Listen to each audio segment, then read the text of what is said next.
Well, guys, we have a new promo coming that is exactly what you'd expect. Honestly, it's not even surprising. With the way this game has been going, some people think it's literally a strategy to get you ready for next game. Maybe it is at this point. I don't know, but we'll talk about content because that was another big gripe today once again. Got a couple other random bits of news, like some futties stuff once again to get into. But if you guys would like to buy coins, you can go to mmoxp.com.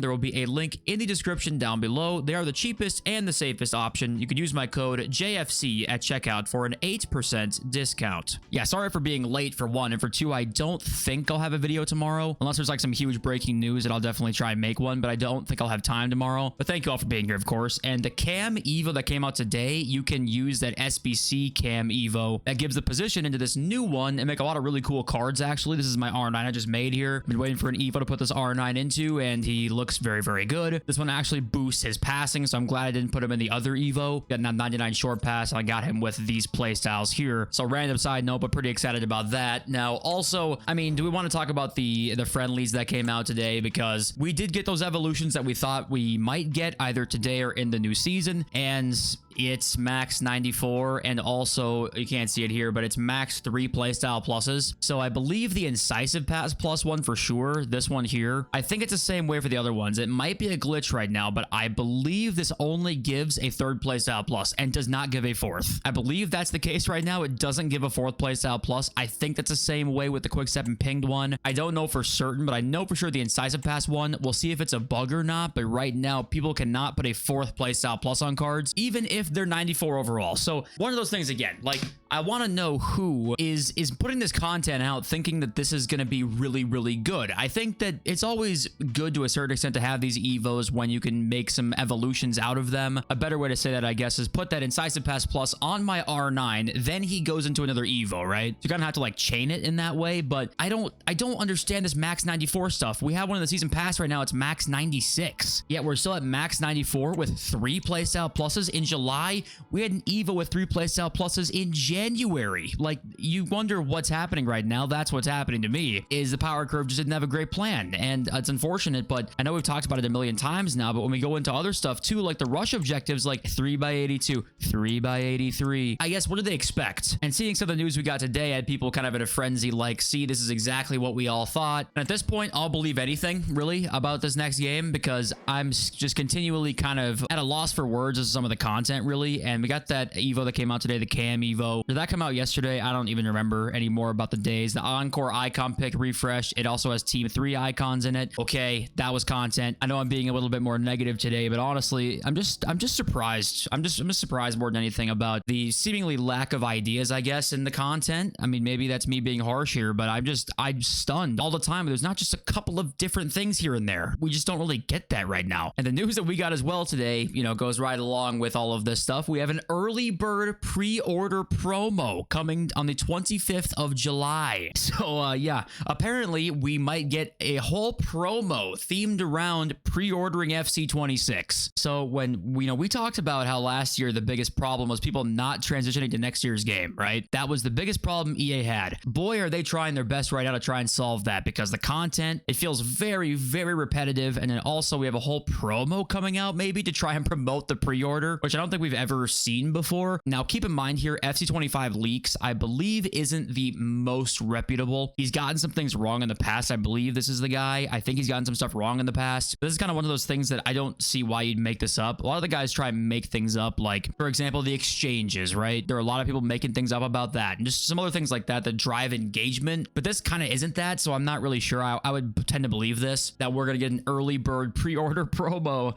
on the 25th of July, which is just hilarious. And he says down here, you should expect the pre-order around this date. The reveal is supposed to be in like a week or two apparently as well here. And my guess is what this is going to entail is like you'll get a certain set of rewards for pre-ordering the game, if I had to guess, because we don't usually see any, what's the word, like not overlapping rewards, but things you can do in this game to earn for the next one. Usually that's like late August you can do that, not usually in like the middle to the beginning of July-ish. So if I had to guess, it's just going to be strictly a pre-order promo, and that's that's kind of it. I'm not sure. I mean, to me, this is just more confirmation that they are so desperate for you to actually switch to next year's game. And FIFA U Team also is like super reputable, does say here that it will be mid-July that we will see the pre-orders. So, you know, things are kind of lining up in this way. I don't know, man. It's pretty hilarious. And even if you know, guys, you know for a matter of fact, 100% certain you're going to buy next year's game, don't pre-order it, okay? Please don't pre-order it. I want you to buy it the moment you can then on release night, okay? Because pre-ordering things is a really good way for them to be complacent. And that goes with really any game you play. Just avoid pre-ordering it for the most part, unless you really support a developer or something like that. But avoid pre-ordering your games. That's usually what I always tell people. I know the rewards for the pre-order bonus is going to be tempting, right? I know it's going to be, but try your best to stay away. Now,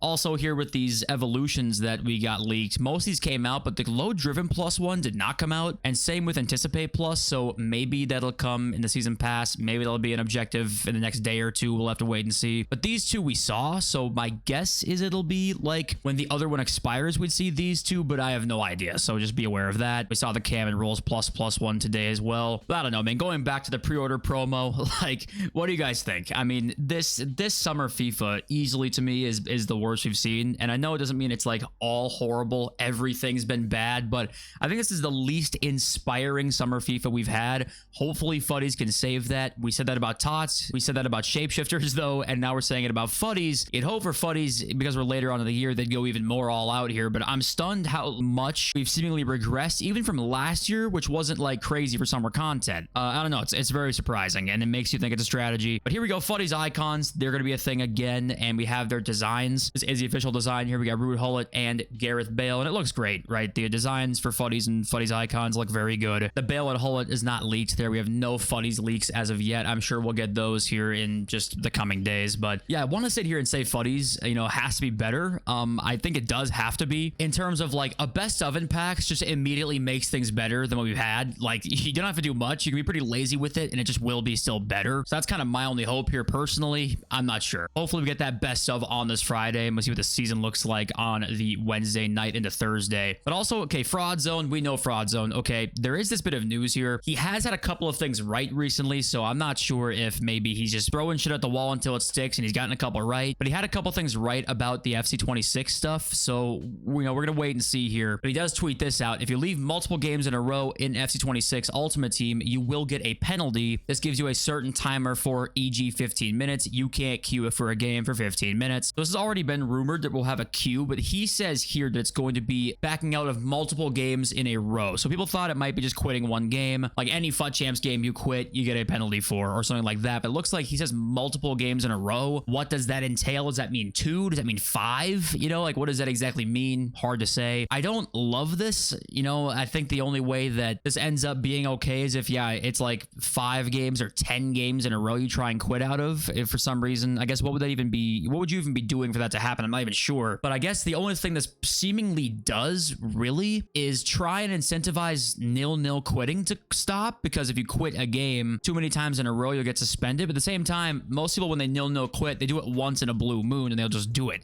So I don't think it's gonna really matter, the suspension stuff. So I'm not sure what this really does, honestly. Do you guys have any idea what this really helps? This feels like it's only an inconvenience, really, when you think about it, because I think they're just trying to think of ways, once again, here to stop the nil-nil draws and nil-nil quits in any way they can without giving you the win for it. They think of any way they can do that. And I guess they thought of this maybe, because otherwise what's the goal of this? I'm not even really sure what they're trying to do here. So it has been heavily rumored. We'll see if it actually is this, the way Fraud Zone is talking about it. But it looks like for sure next year we're going to see like some sort of penalty for quitting a certain amount of games. Don't know what it looks like or how long. But somebody can tell me why. Like, what's the best reason for this that makes a lot of sense for EA, that's not just fucking us over? Then let me know. And also, guys, a new tackle update now that we're like, what, a week in or 4 days or 5 days in, I don't know what the hell we are anymore, into this update. Have you guys noticed much of a change, you know, in the tackling, or have you guys not really noticed much? This guy here was going against somebody who, let's see the tackles. He had 73 standing tackles and won 14 of them.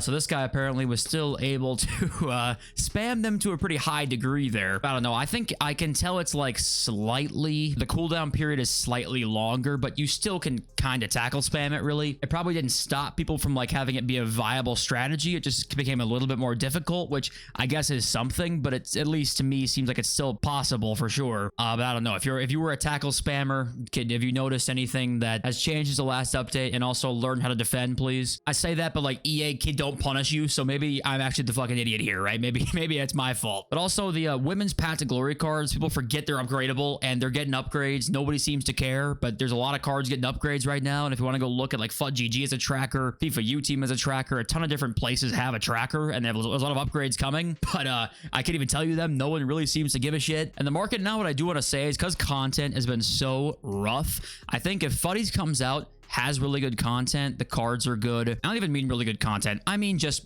good content. Better than what we've had. I think people will just not be able to wait to spend coins on Evos or SBCs. I think if Futties is good, the market's going to die to me, because people are just ready to just do anything. Just something with their coins right now. I think that that's probably the most likely outcome here. So just keep that in mind, that, you know, that's coming in, what, 5 days from now. That if it's good, I bet the market goes down pretty substantially, actually. But yeah, especially if a best of comes in packs, you know, usually that brings down the market, because it makes fodder go down, which then makes SBCs easier, which then makes the market go down. But this year the SBCs suck, so maybe that doesn't actually make the market go down like I think it will. But yeah, I would just expect when Futties comes out, especially the season pass, right, if that's really good, you'll see some of the selling here. And that's why I want to sell probably like Tuesday during the day. Rivals demand is there. Just do that. That's probably what I would say. And then I wouldn't buy any cards that are very expensive until like Sunday of the next week, pretty much. Okay, let's read some of your comments now. We've got Anubis, who says the thing about the idea of needing players for each league is they did that for TOTS last year. TOTS last year was one nation in champs, but you say that it was just the objective that was one nation. And you're right. Like, if you use one nation in champs, you get the objective done as well, which I think is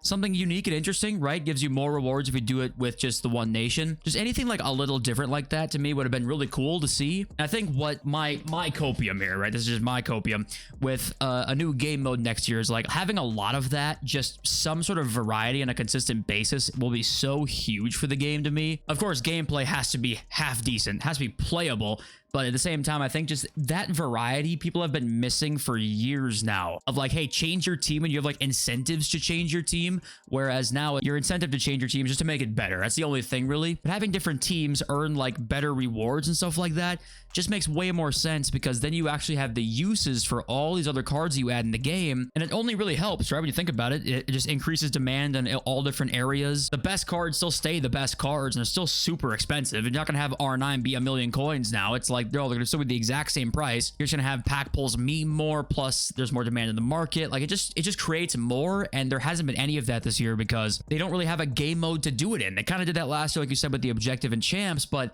they don't really have a game mode they can do that with, because everything's either uber competitive, or it's like a friendly, or it's rush. They don't really have a place to be like experimental, and that's what I think they need to do next year with that like tournament game mode they're going to add in, is be experimental with it. Change some things up. Even when things are stale, things still change on like a week-to-week basis for what team you might want to use somewhere, and that I think to me is important, and I think it will be very, very good if that actually happens. Of course, I have no idea. It's pure copium if that happens or not, but they're going to add a new game mode in next year, so I don't see how you add new game mode in and then that doesn't happen. You'd have to be an idiot to not make the new game mode like different requirements every week and different reward structures and rewards, and just add some variety to things, right? I mean, who knows? But we got Sidharth here with a comment that was a good summary of a lot of the comments yesterday, and that was just like, I feel there's a lot of manipulation going on in a lot of the aspects of the game, and it's driving me away. That's the thing, is like, you know, with me, I am more so to believe that I think the game usually just sucks rather than like the game's out to get you. In terms of the gameplay, I think that a lot of the pack stuff is probably manipulated, and a lot of like the menu stuff, we know the menu stuff is manipulated. We know that by the way they set things up, but the pack pulls you get, it's hard to say. I lean towards it's probably manipulated. You know, I think it's just too easy to do that. It'd make too much sense. That's the thing, is a lot of the comments I've been seeing has just been like, damn, I'm tired of feeling like every aspect of the game is controlled for me to get to this point and then stop, or get to that point and then I can't go any further, or you know, there's just so many ways the game's set up that it's very obviously intentionally done that way, and we all can see that, and that becomes discouraging, right?